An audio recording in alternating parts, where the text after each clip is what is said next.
អនុញ្ញាតគ្រប់ជំរាបសួរពុកម៉ែបងប្អូនទាំងអស់បាទជាទីគ្រប់រអត់ថ្ងៃនេះក៏ខ្ញុំបានមកជួបអ្នកមីងដែលគាត់នៅខាងខេត្តកំពង់ចាមបាទហើយយើងបានមកជួបគាត់មុនមួយសាហើយគឺមានន័យថាជីវភាពរបស់គាត់លំបាកហើយគាត់រស់នៅតែឯងទេបាទហើយគាត់អត់មានកូនអត់មានចៅទេអាស្រ័យលើបងប្អូនមានមិត្តនឹងចេះតែឲ្យអង្គមកកំប៉ុងពីកំប៉ុងទៅហើយគាត់សប្ថ្ងៃដើរកាប់អស់ផងដើរស៊ីឈ្នួលលាងចានដើរមើលកូនឲ្យគេទៅបាទហើយថ្ងៃនេះយើងរៀបចំជាស្បៀងអាហារនេះមួយឈុតនេះជូនទៅដល់អ្នកមីងផងដែរហើយយើងធ្វើកម្រងគឺ11គ្រួសារបាទ11គ្រួសារអញ្ចឹងនេះជាគ្រួសារទី1ដំបូងគេបង្អស់ផងដែរបាទហើយក្នុងនេះក៏យើងមានការចូលរួមពីបងប្អូនយើងដែលបានចូលរួមតាមរយៈខ្ញុំដើម្បីចាត់ចែងទាំងគ្រួសារបាទទី1គឺសូមអរគុណដល់បងស្រីវ៉ាសុផល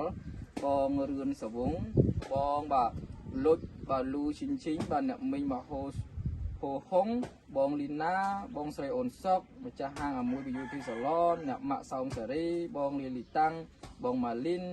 បងអែនណាសុកបងសវណ្ណតិតបងសវងតិតបងបាទធីរីបងស៊ូម៉ាលីអ្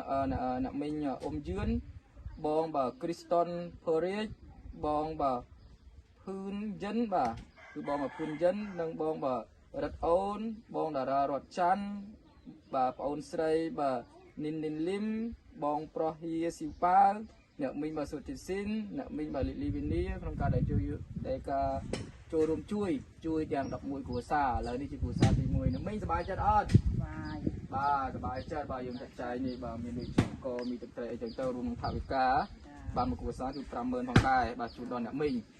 មានអីជូនពរបងប្អូនទាំងអស់គ្នាដែលបានចូលរួមជួយដល់អ្នកមីងអ្នកគ្រូលោកគ្រូបានផ្ដល់របស់នឹងមកឲ្យខ្ញុំឥឡូវខ្ញុំសូមជូនពរឲ្យបានក្តីសុខដីចម្រើនទៅតាមផ្លូវអូហែនៅបានក្តីសុខឲ្យបានដល់អ្នកដែលផ្ដល់មកនោះបានដូចដីថ្នាបាទអរគុណច្រើនជូនមកឲ្យអ្នកមីងជូនពរបងប្អូនទាំងអស់បាទមុនចូលឆ្នាំខ្មែរឲ្យមានពេញដោយសុខភាពល្អហើយឲ្យមានពេញដោយប្រាជ្ញាហើយជាពិសេសសូមឲ្យដំណើរទៅណាមកណាឲ្យមានសុវត្ថិភាពហើយសូមឲ្យព្រះអង្គបានគង់ការពារនិងថែរក្សាផងដែរគណៈពេលនេះខ្ញុំអត្រារួមជាមួយអ្នកមីងសូមអរគុណមកសូមជម្រាបលា